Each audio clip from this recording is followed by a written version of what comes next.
नमस्कार, morning bulletin में आप सभी का स्वागत है। मैं हूं आपके साथ निशा शर्मा। ये सुबह की खबरों पर एक नजर डालते हैं। सबसे पहली खबर आपको उदयपुर से देते हैं। झीलों की नगरी में रविवार को बहुप्रतीक्षित शिल्पग्राम उत्सव 2025 का भव्य शुभारंभ किया गया। राजस्थान के राज्यपाल हरिभाऊ किशन राव बागड़े और पंजाब के राज्यपाल गुलाब चंद कटारिया ने दीप प्रज्वलित कर और पारंपरिक नगाड़ा बजाकर उत्सव की शुरुआत की। इसी अवसर पर राज्यपाल बागड़े ने कहा कि लोक कला जीवन का असली आलोक है, जिसमें बनावट नहीं बल्कि नरसंगीता होती है। उन्होंने युवा पीढ़ी को अपनी संस्कृति से जोड़ने पर भी यहाँ पर जोर दिया। पंजाब के राज्यपाल कटारिया ने इसे एक भारत श्रेष्ठ भारत का जीवंत प्रतीक बताते हुए कलाकारों का स्वागत किया। समारोह में डॉक्टर कोमल कोठारी स्मृति लाइफ टाइम अचीवमेंट पुरस्कार से गुजरात के डॉक्टर निरंजन वल्लभ भाई राज्यगुरु और जयपुर के प्रसिद्ध अलगोजा वादक रामनाथ चौधरी को सम्मानित किया गया। दोनों को 2.51 लाख रुपए की यहाँ पर राशि और रजत पट्टिका प्रदान की गई। उद्घाटन सत्र में देश भर की संस्कृतियों का यहाँ पर अनूठा संगम भी देखने को मिला। कथक और लावणी के फ्यूजन ने दर्शकों को मंत्रमुग्ध कर दिया, तो वहीं कश्मीर के रौफ से लेकर राजस्थान के चरी नृत्य तक की कोरियोग्राफिक प्रस्तुतियों ने मंच पर इंद्रधनुषी छटा बिखेर दी। डॉक्टर प्रेम भंडारी के निर्देशन में लोक गीतों के मेडले को भी खूब सराहा गया और इसी अवसर पर सांसद डॉक्टर मन्नालाल रावत, विधायक ताराचंद जैन सहित प्रशासन के वरिष्ठ अधिकारी भी मौजूद रहे। उदयपुर से ब्यूरो रिपोर्ट आप देख रहे हैं। खबर जयपुर से। राजस्थान प्रदेश कांग्रेस कमेटी के सचिव त्रिलोक चंद कडेल का जन्म दिवस शनिवार को झटवाड़ा स्थित लालदास की बगीची में भव्य रूप से मनाया गया। सर्व स्वर्णकार समाज और समर्थकों द्वारा आयोजित इस कार्यक्रम में कांग्रेस के दिग्गज नेताओं सहित सैकड़ों कार्यकर्ताओं ने शिरकत की। समारोह का शुभारंभ विश्वदास महाराज के आशीर्वाद से हुआ। इसी अवसर पर कडेल ने अपनी जन्मस्थली राजल देसर और जयपुर में गौ सेवा कर दिन की शुरुआत की। समारोह में संगठन महामंत्री ललित तुनवाल, ताराचंद्र सैनी, गिरिराज गर्ग और मंजू शर्मा समेत कई वरिष्ठ पदाधिकारियों ने कडेल को बधाई दी। वक्ताओं ने उनके संगठित कौशल और समाज सेवा के प्रति समर्पण की यहाँ पर सराहना की। कार्यक्रम में केक काटकर खुशियां मनाई गई और उपस्थित अतिथियों ने स्वरुचि भोज का आनंद लिया। मंच का सफल संचालन घनश्याम लावट और इमरान खान ने किया। इस दौरान स्वर्णकार समाज के प्रतिनिधि और कांग्रेस के विभिन्न प्रकोष्ठों के पदाधिकारी बड़ी संख्या में यहाँ पर मौजूद रहे। जयपुर से ब्यूरो रिपोर्ट आप देख रहे हैं। खबर सवाईमाधोपुर से। सवाईमाधोपुर जिला पुलिस ने अवैध रूप से लाई जा रही नकदी के खिलाफ रविवार को एक बड़ी कार्रवाई को अंजाम दिया। नाकाबंदी के दौरान एक स्कॉर्पियो कार से 1 करोड़ 11 लाख रुपए की संदिग्ध नकदी बरामद की गई। पुलिस ने इस मामले में मध्य प्रदेश के रहने वाले 5 आरोपियों को गिरफ्तार कर कार को जब्त कर लिया है। एसपी अनिल कुमार बेनीवाल के निर्देशन में रावांजना, डूंगर और मानटाउन थाना पुलिस द्वारा संयुक्त नाकाबंदी की जा रही है। इसी दौरान मध्य प्रदेश नंबर की एक स्कॉर्पियो को रोका गया, जिसकी नंबर प्लेट पर मिट्टी लगी हुई थी। शक होने पर जब कार की तलाशी ली गई तो पिछली सीट के नीचे छिपे बैगों में नोटों के बंडल बरामद किए। नकदी इतनी ज्यादा थी कि पुलिस को बैंक से नोट गिनने की मशीन मंगवानी पड़ी। वहीं आरोपी इतनी बड़ी राशि के संबंध में कोई भी वैध दस्तावेज पेश नहीं कर पाए। पुलिस ने धारा 106 बीएनएस के तहत राशि जब्त कर आयकर विभाग को सूचित कर दिया है। फिलहाल आयकर विभाग की टीम आरोपियों से पूछताछ कर रही है कि ये पैसा किसका है और कहां पहुंचाया जाना था। सवाईमाधोपुर से राकेश चौधरी की रिपोर्ट आप देख रहे हैं।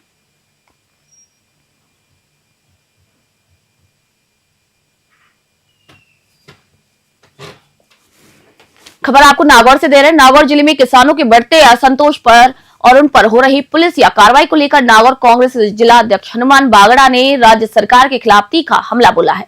उन्होंने स्पष्ट चेतावनी दी कि यदि किसानों की जायज मांगे नहीं मानी गई और उन पर दर्ज मुकदमे वापस नहीं लिए गए तो मुख्यमंत्री के मेड़ता आगमन पर उनका पूर्ण रूप से विरोध किया जाएगा। हनुमान बागड़ा ने ये कहा कि पूरे जिले में किसान शांतिपूर्ण आंदोलन कर रहे हैं, लेकिन सरकार राज कार्य में बाधा जैसे झूठे मुकदमे दर्ज कर किसानों की आवाज को दबाना चाहती है। उन्होंने वर्तमान सरकार को पर्ची सरकार बताते हुए कहा कि किसानों की भावनाएं आहत हुई हैं और कांग्रेस उनके हितों के लिए किसी भी हद तक लड़ने के लिए तैयार है। नागौर से मोहित रंकावत की रिपोर्ट आप देख रहे हैं। खबर कोटा से। कोटा चित्तौड़गढ़ हाईवे पर शनिवार दोपहर हुई करण सिंह की सनसनीखेज हत्या के मामले में आरके पुरम थाना पुलिस ने त्वरित कार्रवाई करते हुए 6 घंटे के भीतर कातिल को लाखों के पीछे, आपको बता दें कि सलाखों के पीछे पुलिस ने पहुंचा दिया। पुलिस ने मामले में मृतक के साथी और पेशे से कुक दिलबर गुर्जर को यहां पर गिरफ्तार किया है। सिटी एसपी तेजस्वी गौतम ने मामले का खुलासा करते हुए बताया कि मृतक करण सिंह और आरोपी दिलवर गुर्जर के बीच एक महिला से प्रेम संबंधों को लेकर रंजिश चल रही थी। करण लगातार दिलवर पर उस महिला से बात न करने का दबाव बना रहा था और इसी बात को लेकर 3-4 दिन पहले भी दोनों में विवाद हुआ था। इसी का बदला लेने के लिए आरोपी ने योजनाबद्ध तरीके से हाईवे के पास करण का गला रेत कर उसकी जान ले ली। वही गुत्थी को सुलझाने में आरके पुरम थाना अधिकारी, कोतवाली थाना अधिकारी, डीएसटी टीम और साइबर एक्सपर्ट अजय की महत्वपूर्ण भूमिका यहां पर रही। पुलिस ने आरोपी को कोर्ट में पेश कर रिमांड पर लेने की भी प्रक्रिया शुरू कर दी है। कोटा से कामेंदु जोशी की रिपोर्ट आपको दिखा रहे हैं। देखिए, कल दोपहर 12 बजे के आसपास आरके पुरम थाना इलाके में एक सूचना मिली कि गुजर चौराहे पे जो 4 लेन है उसके पास जो स्लिप लाइन है उससे एक नीचे फेंकी हुई एक डेड बॉडी है अनजान शख्स की, और जिसके गले पे रेता हुआ है गला जिसका, और खून जगह जगह पे रोड पे और अन्य जगहों पर बिखरा हुआ नज़र आ रहा है। और एक बाइक भी उस व्यक्ति की आगे थोड़ी दूर खड़ी हुई रोड पे मिली है। तुरंत सूचना मिलते ही आरके पुरम थाने की पूरी team, SHO Sandeep Bishnoi, CO Manish Sharma, additional SP, मैं, हम सब लोग मौके पे पहुँचे। डॉग स्क्वाड, एफएसएल से पूरे घटनास्थल का निरीक्षण किया गया। घटनास्थल का जब निरीक्षण किया गया तो मौके पर जो हथियार जिससे मर्डर किया गया था, वेपन, वो भी छुपा हुआ आगे पत्थरों के बीच में मिल गया। खबर सोजत से। सोजत रोड कस्बे में पिछले 2 दिनों से चल रहा 36 घंटे का अखंड रामायण पाठ रविवार को भक्तिमय माहौल के साथ संपन्न हुआ। इस धार्मिक अनुष्ठान के दौरान रामचरितमानस की चौपाइयों से पूरा क्षेत्र गुंजायमान रहा और रामायण के विभिन्न प्रसंगों ने श्रद्धालुओं को भाव विभोर कर दिया। अनुष्ठान के अंतिम चरण में पंडित पीयूष त्रिवेदी और उनके दल द्वारा प्रस्तुत संगीतमय रामायण पाठ और भजनों ने समा बांध दिया। मधुर भजनों पर श्रद्धालु स्वयं को थिरकने से रोक नहीं पाए। कार्यक्रम में जम्मू कश्मीर, मारवाड़ जंक्शन, पाली, फुलेरा और व्यावर सहित प्रदेश के विभिन्न कोनों से आए रामायण मंडल दलों ने अपनी सहभागिता निभाई। मुख्य रूप से रामचरितमानस मंडल, राधे महिला मंडल और राधे रानी महिला मंडल की प्रस्तुतियां विशेष आकर्षण का केंद्र रही। समापन अवसर पर विधिवत महाआरती की गई, जिससे बड़ी संख्या में धर्म प्रेमियों ने भाग लिया। इस दौरान सुंदरकांड मंडल के नवनियुक्त अध्यक्ष राम सिंह राजपुरोहित का पूर्व अध्यक्ष सुनील त्रिवेदी ने माला पहनाकर इनका भव्य स्वागत किया और संगठन की जिम्मेदारियां सौंपी। पाली से ललित तिवारी की रिपोर्ट आप देख रहे हैं। हनुमानगढ़ से खबर है। हनुमानगढ़ टाउन पुलिस ने शातिर अंतर्राज्यीय चोर गिरोह का भंडाफोड़ करते हुए 2 कुख्यात बदमाशों को यहां पर गिरफ्तार करने में एक बड़ी सफलता हासिल की है। ये आरोपी कार की नंबर प्लेट बदलकर वारदातों को अंजाम देते थे और किराएदार बनकर लूटपाट की योजना बनाते थे। थानाधिकारी अशोक बिश्नोई ने यहां पर बताया कि 20 सितंबर को पंजाबी मोहल्ला निवासी अमरजीत सिंह ने चोरी का एक मामला दर्ज करवाया। जब वे घर से बाहर थे तब अज्ञात चोरों ने ताला तोड़कर सोने के जेवरात, 1.5 लाख रुपए की नकदी और जरूरी कागजात पार कर लिए। पुलिस ने विशेष टीम गठित कर जांच शुरू की और तकनीकी साक्ष्यों के आधार पर आरोपियों को दबोच लिया गया। पुलिस पूछताछ में सामने आया कि आरोपी बेहद शातिर हैं। ये अपनी कार की नंबर प्लेट बदल कर सूने मकानों की रेकी करते हैं। कई बार ये किराएदार बनने के बहाने घरों में घुसते हैं, बंदूक की नोक पर लूटपाट जैसी संगीन वारदातों को अंजाम देते थे। पकड़े गए दोनों ही बदमाशों के खिलाफ राजस्थान, हरियाणा और पंजाब के विभिन्न थानों में करीब 1 दर्जन आपराधिक मामले पहले से दर्ज है। पुलिस अब इनसे अन्य वारदातों के संबंध में भी गहन पूछताछ कर रही है। हनुमानगढ़ से विनोद चौधरी की रिपोर्ट आप देख रहे हैं। खबर सीकर से। राजस्थान सरकार के कार्यकाल के सफलतम 2 वर्ष पूर्ण होने के उपलक्ष्य में मुख्यमंत्री भजनलाल शर्मा आगामी 24 दिसंबर को सीकर जिले के फतेहपुर विधानसभा क्षेत्र के रामगढ़ कस्बे के दौरे पर रहेंगे। मुख्यमंत्री के प्रस्तावित दौरे को लेकर प्रशासनिक अमला अलर्ट मोड पर है और तैयारियां युद्ध स्तर पर। दौरे के दौरान मुख्यमंत्री क्षेत्र को कई विकास कार्यों की सौगात देने वाले हैं, जिसमें विभिन्न परियोजनाओं का लोकार्पण और शिलान्यास शामिल है। कार्यक्रम की गंभीरता को देखते हुए पूर्व नेता प्रतिपक्ष राजेंद्र सिंह राठौर ने स्वयं सभा स्थल का दौरा कर व्यवस्थाओं का जायजा लिया और अधिकारियों को आवश्यक दिशा निर्देश दिए। सूचना मिलते ही सभी विभागों के अधिकारी रामगढ़ में सक्रिय हो गए हैं ताकि सुरक्षा और बैठक व्यवस्था में कोई भी कमी ना रहे। निर्धारित कार्यक्रम के मुताबिक मुख्यमंत्री झुंझुनू के मंडावा से दोपहर 2:30 बजे रामगढ़ शेखावाटी पहुंचेंगे। यहां भाजपा नेता श्रवण चौधरी द्वारा पिछले 4 दिसंबर से फतेहपुर विधानसभा के गांव ढाणियों और वार्डों में निकाली जा रही जन संवाद जन समाधान यात्रा का भव्य समापन होगा। मुख्यमंत्री इस यात्रा के समापन समारोह के साथ साथ एक विशाल जनसभा को भी संबोधित करेंगे। सीकर से दुर्गा सिंह कुमावत की रिपोर्ट आप देख रहे हैं। राज्य के मुख्यमंत्री ऐतिहासिक नगर रामगढ़ में आ रहे हैं। रामगढ़ को सौगात मिली है। रामगढ़ के विकास को परवान चढ़ेंगे क्योंकि रामगढ़ में नई पंचायत समिति का सर्जन हुआ है। अनेकों दूसरे काम भी हुए हैं और 2 साल सरकार के बेमिसाल रहे। उस 2 साल में सरकार अब का रिपोर्ट कार्ड भी जनता के बीच में सरकार लेकर गई है। इन दोनों कार्यक्रमों में मुख्यमंत्री जी का आना निश्चित तौर पर रामगढ़ के लिए एक सौगात होगा और रामगढ़ की प्रगति और उन्नति में उनकी यात्रा मील का पत्थर साबित होगी। सर, आज चौटासा जी आए थे फतेहपुर, उन्होंने कहा कि 2 साल में अगर नंबर दे तो 0 नंबर है। चौटासा जी को शायद अंकगणित में सप्लीमेंट्री आई होगी। अभी 2 साल बनाम 5 साल, इसकी बहस उन्होंने कहा कि अल्बर्ट हॉल पर बहस करें। हमने उस चुनौती को स्वीकार किया और उनको कहा कि आप राजस्थान विधानसभा के सदस्य हैं। अलवर से खबर। अलवर जिले के विजय मंदिर थाना क्षेत्र में बीती रात एक भीषण सड़क हादसे में 2 युवकों की दर्दनाक मौत हो गई। मोटल होटल के पास अचानक सड़क पर आई नीलगाय से टकराने के कारण बाइक अनियंत्रित हो गई और जिससे कि बड़ा हादसा हो गया। विजय मंदिर थाने के एएसआई नेहाल सिंह ने बताया कि अमृतवास निवासी रामधन और शेर सिंह अलवर में मजदूरी का काम करते थे। देर शाम काम खत्म कर जब दोनों बाइक से वापस गांव लौट रहे थे तभी मोटल होटल के समीप एक नीलगाय अचानक सड़क पर आ गई। टक्कर इतनी जबरदस्त थी कि दोनों युवक सड़क पर दूर जा गिरे। सूचना मिलते ही पुलिस मौके पर पहुंची और अपनी सरकारी गाड़ी से घायलों को जिला अस्पताल पहुंचाया, जहां डॉक्टरों ने दोनों को ही मृत घोषित कर दिया। पुलिस ने शवों को मोर्चरी में रखवा दिया है, जिनका पोस्टमार्टम आज किया जाएगा। अलवर से प्रदीप गोयल की रिपोर्ट आप देख रहे हैं। ये 2 मोटरसाइकिल सवार थे। तो मोटल होटल से पहले टटियाना के बीच में खेतों की तरफ से एक सूचनाकर्ता ने बताया कि एक रोज आ रहा था। जो मोटरसाइकिल सवार थे, क्योंकि रोज निकलते समय इनके हड़फेड़ में आ गए और मोटरसाइकिल गिर गई, जिससे हेलमेट लगा नहीं रखा था और जिससे दोनों ऑन स्पॉट ही खत्म हो गए। क्या क्या नाम है इनका? एक का नाम रामधन है, दूसरे का नाम शेर सिंह है, जो अमृतवास के रहने वाले जाटव जाति के हैं। खबर आपको हनुमानगढ़ से बता, राज्य सरकार के नॉलेज एनहेंसमेंट प्रोग्राम के तहत हनुमानगढ़ जिले के 40 प्रगतिशील किसानों का एक दल रविवार को उत्तराखंड के प्रसिद्ध गोविंद बल्लभ पंत कृषि एवं प्रौद्योगिकी विश्वविद्यालय पंतनगर के लिए रवाना हुआ। जिला कलेक्टर डॉक्टर खुशहाल यादव ने जिला मुख्यालय से दल को हरी झंडी दिखाकर रवाना किया। रवानगी से पूर्व जिला सभागार में आयोजित संवाद कार्यक्रम में जिला कलेक्टर डॉक्टर खुशहाल यादव ने किसानों को संबोधित किया। उन्होंने कहा कि ये भ्रमण केवल एक यात्रा नहीं बल्कि आधुनिक कृषि तकनीकों को सीखने का एक बड़ा अवसर है।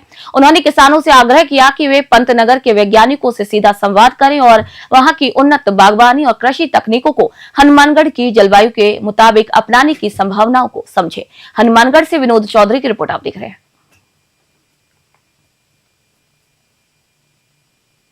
हनुमानगढ़ जिला कलेक्टर डॉक्टर खुशहाल यादव ने सोमवार को हनुमानगढ़ जंक्शन के सिविल लाइन स्थित प्रथम श्रेणी पशु चिकित्सालय का औचक निरीक्षण कर व्यवस्थाओं का जायजा लिया। कलेक्टर की इस अचानक कार्रवाई से विभाग में हड़कंप मच गया। वहीं निरीक्षण के दौरान जिला कलेक्टर ने अस्पताल की कार्यप्रणाली, रिकॉर्ड संधारण, औषधियों के स्टॉक और अस्पताल परिसर में स्वच्छता व्यवस्थाओं की बारीकी से जांच की। कलेक्टर जब अस्पताल पहुंचे तब प्राथमिक रोग निदान इकाई में LSI राजबाला और कंप्यूटर ऑपरेटर मौजूद मिली। पूछताछ में सामने आया कि प्रभारी चिकित्सक आपातकालीन केस के सिलसिले में फील्ड में गए हुए थे। कुछ ही देर बाद प्रभारी डॉक्टर कृष्ण कुमार निमेश भी मौके पर पहुंच गए। उन्होंने जिला कलेक्टर को फील्ड में किए गए उपचार और पशु चिकित्सा के क्षेत्र में किए जा रहे प्रयासों से अवगत कराया। हनुमानगढ़ से विनोद चौधरी की रिपोर्ट आप देख रहे हैं। मेड़ता सिटी से खबर आपको दे रहे हैं।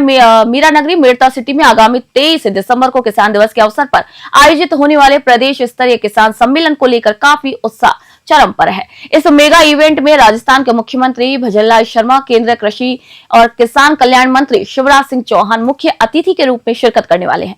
उनके साथ उप मुख्यमंत्री दिया कुमारी और प्रदेश के कृषि मंत्री किरोड़ी लाल मीणा सहित राज्य मंत्रिमंडल के कई सदस्य भी मंच साझा करेंगे। मेड़ता विधायक लक्ष्मण राम कलरू ने खास बातचीत में बताया कि मुख्यमंत्री भजनलाल शर्मा मंगलवार दोपहर लगभग 12 बजे मेड़ता पहुंचेंगे। डांगावास के समीप बनाए गए सभा स्थल पर विशाल जनसभा की तैयारियां युद्ध स्तर पर पूरी की जा रही हैं। विधायक ने कहा कि यह सम्मेलन किसानों के हितों के लिए ऐतिहासिक साबित होगा। देखिए मेड़ता सिटी से सुशील दिवाकर की रिपोर्ट। राजस्थान के मुख्यमंत्री 23 दिसंबर को मेड़ता सिटी के दौरे पर रहेंगे। मुख्यमंत्री के दौरे को लेकर यहां पर तैयारियां जोरों शोरों से जारी है और मेड़ता के विधायक लक्ष्मण राम कलरूजा लगातार इस आयोजन को सफल बनाने में अपनी महत्वपूर्ण भूमिका निभाते हुए नजर आ रहे हैं। हमारे साथ खास बातचीत के लिए लक्ष्मण राम कलरू जी मौजूद है, उनसे जानने की कोशिश करेंगे। सीएम साहब का पहले 2 दौरे रद्द हो चुके हैं, अब एक बार फिर से मुख्यमंत्री जी का कार्यक्रम मेड़ता सिटी को मिला है, तो क्या इस बार वास्तव में मुख्यमंत्री जी आ रहे हैं? बिल्कुल, हमारे आदरणीय सीएम साहब और उनके साथ हमारे केंद्रीय कृषि मंत्री शिवराज चौहान साहब और हमारे अनेक कैबिनेट के मंत्री दिया कुमारी जी, मानी कलवाड़ मीणा साहब, मंजू जी बागमार साहब, अनेकों मंत्रियों के साथ मेड़ता की वीर धरा पर मीराबाई धरती पर 23 तारीख को 12 बजे आएंगे। और इसी दौरे के दौरान मंच के माध्यम से हमारे राजस्थान के पूरे राजस्थान किसानों को बहुत सारे तोहफे जो देने का काम करेंगे, चाहे विकास के हो, किसानों के बेनिफिट के मामला हो, चाहे फसल बीमा का हो, चाहे आपदा को, सारे जो बेनिफिट के मामले वो ऐसे यहाँ से ही राजस्थान किसानों को देने का काम करेंगे। क्या शेड्यूल रहेगा पूरा मुख्यमंत्री का? कितने बजे पहुंचने वाले हैं, कितने कहाँ पर सभा होगी, कितनी जनसंख्या के अंदर लोग एकत्रित हो रहे हैं? बिल्कुल, हमारे मुख्यमंत्री महोदय 12 बजे लैंड करेंगे डंगाव हेलीपैड पे।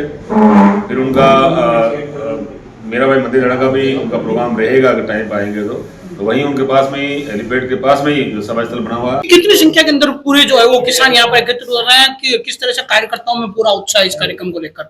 बिल्कुल, प्रशासन साथ साथ हमारा पूरा संगठन लगा है, चाहे हमारे प्रधान हो, चाहे मंडल अध्यक्ष हो, चाहे जिला अध्यक्ष हो, पूरे संगठन के लोग इस कार्यक्रम लगे हुए हैं। बूथ लेवल से लेके हमारे जिला अध्यक्ष तक इस कार्यक्रम लगे। सारे कार्यकर्ताओं के माध्यम से 30-40 हजार लोगों का बहुत बड़ा कार्यक्रम होगा और बहुत सफल कार्यक्रम होगा। आपसे जानना चाहेंगे कि पूरे राजस्थान भर में मेड़ता सिटी को किसान सम्मेलन के लिए क्यों चुना गया, क्योंकि मेड़ता सिटी जो है लगातार किसानों का केंद्र रहा, तो किस तरह से ये पूरे किसानों का कार्यक्रम?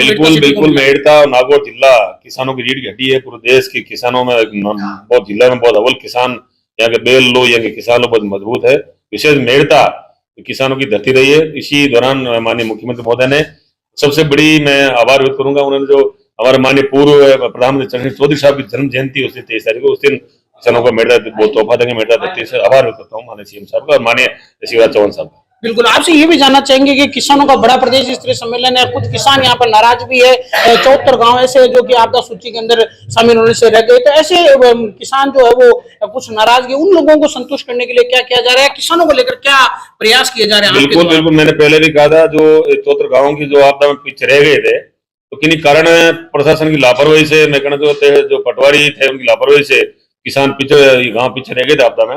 तो माननीय सीएम साहब मेरी बात भी हुई, पहली बात हुई और मंच के माध्यम से मैं निवेदन करूंगा माननीय सीएम साहब से उन 74 गाँव को आपदा में शामिल करके हमारे जो किसानों को आपदा का लाभ दिलाया जाए। विधायक साहब, तो कितना मुख्यमंत्री का दौरा और केंद्रीय मंत्री का दौरा सौगातों भरा रहेगा मेड़ता सिटी के लिए? बिल्कुल, मैंने कहना चाहूंगा ना, बहुत बड़ी सौगात मिलने वाली मेड़ता को, मुझे पूरा भरोसा है। 4 बजे ना से मेरा आशीर्वाद रहेगा तो बहुत अच्छी सौगात देके माननीय मुख्यमंत्री यहाँ जाएंगे। वैसे मेड़ता को बहुत बड़ा आशीर्वाद रहा है, 2 सालों में जितना मेड़ता को दिया, राजस्थान अव्वल नंबर मेड़ता है विधानसभा विकास के।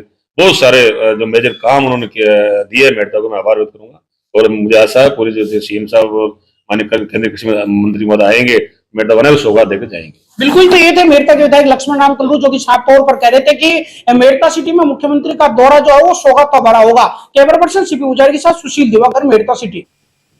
मेड़ता सिटी से एक और खबर आपको बताते हैं। मेड़ता शहर पहुंचे पूर्व चिकित्सा मंत्री राजेंद्र चौधरी और कांग्रेस जिलाध्यक्ष हनुमान बांगड़ा ने राज्य की भाजपा सरकार पर किसानों की अनदेखी का आरोप लगाते हुए कड़ा रुख अख्तियार किया है। मेड़ता आगमन पर कांग्रेस कार्यकर्ताओं ने साफा और माला पहनाकर दोनों नेताओं का भव्य स्वागत किया, लेकिन इस दौरान राजनीतिक पारा काफी गर्म रहा। मीडिया से बातचीत में पूर्व मंत्री राजेंद्र चौधरी ने कहा कि वर्तमान सरकार की नीतियों से किसान वर्ग पूरी तरीके से दुखी है। उन्होंने नरेगा जैसी योजनाओं का नाम बदलने को दुर्भाग्यपूर्ण बताते हुए कहा कि सरकार लगातार मजदूरों और किसानों की भावनाओं को ठेस पहुंचा रही है। चौधरी ने साफ किया कि पूरे राजस्थान का किसान आज भाजपा सरकार के खिलाफ खड़ा हुआ है। जिला अध्यक्ष हनुमान बांगड़ा ने आरोप लगाया कि नागौर जिले में शांतिपूर्ण प्रदर्शन कर रहे किसानों पर राज्य कार्य बाधा के झूठे मुकदमे दर्ज किए जा रहे हैं। उन्होंने चेतावनी दी कि यदि किसानों की मांगे नहीं मानी गई तो आगामी 23 दिसंबर को मेड़ता दौरे पर आ रहे मुख्यमंत्री का डटकर विरोध किया जाएगा। मेड़ता सिटी से सुशील दिवाकर की रिपोर्ट आप देख रहे हैं। जहां तक राजस्थान की सरकार 2 वर्ष की उपलब्धियों को प्रचारित कर रही है और यहाँ पर मुख्यमंत्री जी भी आ रहे हैं मेड़ता 2-3 दिन बाद में, तो सबसे बड़ी बात है कि यहाँ पर जिस तरह का किसानों के साथ में जो भारतीय जनता पार्टी केंद्रीय स्तर से ही किसान विरोधी कार्य कर रही है, कि उन्होंने ये वायदा किया था कि हम मिनिमम सपोर्ट प्राइस MSP को हम लागू करेंगे, उन्होंने लागू नहीं किया। 700 किसानों की शहादत हो गई दिल्ली में और उन्होंने वायदे के आधार पर वो उठे, जबकि उसके ऊपर अभी तक कोई कार्रवाई नहीं की। किसान, नौजवान और मजदूर की जो रोजगार गारंटी दी गई थी कांग्रेस पार्टी द्वारा, उसको कमज़ोर करने के लिए भाजपा जो काम कर रही है उसके खिलाफ कल नागौर जिला मुख्यालय पर बड़ा धरना प्रदर्शन किया जाएगा। पूरे हिंदुस्तान के अंदर कांग्रेस पार्टी हर जिले में प्रदर्शन कर रही है। मजदूर, किसान, नौजवान के कांग्रेस पार्टी साथ थी, साथ है, साथ रहेगी। भाजपा को कतई किसी भी सूरत में मनरेगा को कमज़ोर करने नहीं देंगे, चाहे कहीं कितना ही बड़ा आंदोलन करना पड़े, चाहे दिल्ली कूच करना पड़े, भाजपा के ये मंसूबे पूरे नहीं होने देंगे। भाजपा एक ऐसी पार्टी है जो पर्ची से चल रही है राजस्थान में, और हिंदुस्तान में 2 व्यक्ति पार्टी चला रहे हैं, पूरी सरकार चला रहे हैं। देश के अंदर हर वर्ग के लोगों को साथ में रखकर हर व्यक्ति के अनुरूप काम किया जाए, लेकिन इनका काम है 2 व्यक्तियों को फायदा देना। जिस प्रकार अभी पहले कह रहे थे, बता रहे थे मैं पूर्व विधायक रामचंद्र जावड़ा जी कि 10,000 बीघा जमीन यहाँ की उद्योगपतियों को दे दी, उसी प्रकार हर जगह देख लीजिए आप आराम। आगामी 23 दिसंबर को मेड़ता सिटी में आयोजित होने वाले प्रदेश स्तरीय किसान सम्मेलन की तैयारियों को लेकर रविवार को नगर पालिका सभागार में भारतीय जनता पार्टी की एक महत्वपूर्ण बैठक आयोजित की गई। मुख्यमंत्री भजनलाल शर्मा और केंद्रीय कृषि मंत्री शिवराज सिंह चौहान के प्रस्तावित दौरे को देखते हुए भाजपा पदाधिकारियों और कार्यकर्ताओं ने व्यवस्थाओं को लेकर विस्तृत चर्चा यहां पर की। बैठक में राजस्थान किसान आयोग के अध्यक्ष CR चौधरी, मेड़ता विधायक लक्ष्मण राम कलरू, प्रधान संदीप चौधरी और नगर पालिका अध्यक्ष शोभा लाहौटी मुख्य रूप से मौजूद रहे। नेताओं ने कार्यकर्ताओं को संबोधित करते हुए कहा कि यह सम्मेलन न केवल मेड़ता बल्कि पूरे प्रदेश के किसानों के लिए ऐतिहासिक होगा। भाजपा संगठन ने प्रत्येक मंडल और बूथ स्तर पर कार्यकर्ताओं को जिम्मेदारियां सौंपी हैं ताकि कार्यक्रम में भारी जनसैलाब उमड़ सके। प्रशासनिक स्तर पर भी हेलीपैड और सभा स्थल की सुरक्षा और अन्य प्रबंधों को अंतिम रूप दिया जा रहा है। मेड़ता सिटी से सुशील दिवाकर की रिपोर्ट आप देख रहे हैं। खबर आसलपुर से। राजधानी जयपुर सहित आसपास के ग्रामीण इलाकों में सोमवार को सर्दी ने अपना रौद्र रूप दिखाया। सीजन के पहले कड़े दौर ने जनजीवन की रफ्तार पर ब्रेक लगा दिया।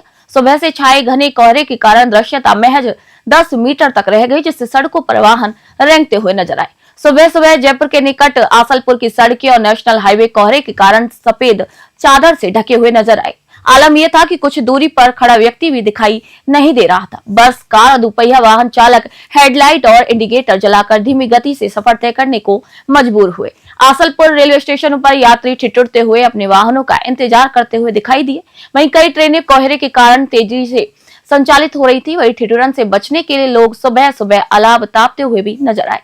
चाय की थड़ी हो, बस स्टैंड और सार्वजनिक चौराहों पर लोग लकड़ियां जलाकर सर्दी से बचाव करते हुए दिखे। मौसम विभाग की अगर माने तो उत्तर भारत से आ रही सर्द हवाओं के चलते आने वाले 2 से 3 दिनों में तापमान में 3 से 4 डिग्री सेल्सियस तक की और गिरावट हो सकती है। आसलपुर से अजय सिंह की रिपोर्ट आप देख रहे हैं। कश्मीर का सीन दिखाई दे रहा है। यहाँ 2025 जाते जाते मौसम ने फिर बदली करवट। बहुत ही शानदार मौसम हो रहा है। फसलों के लिए माउंट हो रहा है। फसलों के लिए बहुत ही उपयोगी है ये, और बारिश होती रहेगी तो फसल है ना जो कि अच्छी, जो गेहूँ की, चने की बहुत अच्छी बारानी फसल होगी। धन्यवाद। आज मौसम ऐसा है कि हाँ, दूर तक है ना कोहरा धुंध छाई हुई है, और बच्चे जबकि स्कूल जा रहे हैं, छोटे छोटे बच्चे हैं ना स्कूल जा रहे हैं, और धुंध लगी हुई है। पूरा कश्मीर का सीन दिख रहा है यहाँ। और सर्दी के हिसाब से सर्दी दिसंबर में कुछ भी नहीं पड़ी, पर अब है ना आज से है ना मौसम करवट बदली है इसने। बहुत ही शानदार मौसम हो रहा है। मॉर्निंग बुलेटिन में आज के लिए इतना ही। देश दुनिया की खबरों के लिए देखते रहिए न्यूज़ 21। मैं निशा शर्मा आप सभी से इजाजत चाहती हूँ।